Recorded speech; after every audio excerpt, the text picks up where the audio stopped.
Hi, உங்கள் பேபிக்கு 6 months solid start பண்ணதுலேருந்தே இந்த ரெட் டெவில் கஞ்சி அடிக்கடி செஞ்சு கொடுங்க.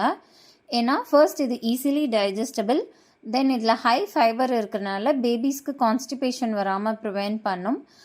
லாஸ்ட்டாக இது ரொம்பவே டேஸ்டியாக இருக்கும். வாங்க எப்படி செய்கிறதுன்னு பார்க்கலாம். இதுக்கு 2 table spoon red devil 3 times wash பண்ணி ½ hour கிட்ட சோக் பண்ணி வச்சுருக்கேன். இது கூட 2 டேட்ஸும் தண்ணியில் சோக் பண்ணி வச்சுருக்கேன். அரை செவ்வாழைப்பழம் எடுத்திருக்கேன். இதெல்லாமே பிளெண்டரில் போட்டு ஃபைன் பேஸ்ட்டாக அரைச்சிக்கோங்க. என் பாப்பாவுக்கு இப்போ 9 மந்த்ஸ் ஆகுறதுனால நான் ஃபைனாக அரைக்கல, கொஞ்சம் கொரப்பாக தான் அரைச்சிருக்கேன். இதுவே நீங்கள் 6 மந்த்ஸ் இப்போ தான் ஸ்டார்ட் பண்ணுறீங்கன்னா ஃபைன் பேஸ்ட்டாக அரைச்சிக்கோங்க.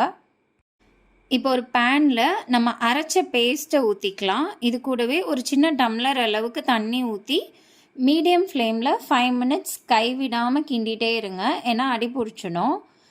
ரெட் டெவில் நல்லா வெந்ததுக்கப்புறம் உங்களுக்கு வேணும்னா இது கூட டேட்ஸ் பவுடர் இல்லைனா நட்ஸ் பவுட்ரு சேர்த்தும் சர்வ் பண்ணலாம்.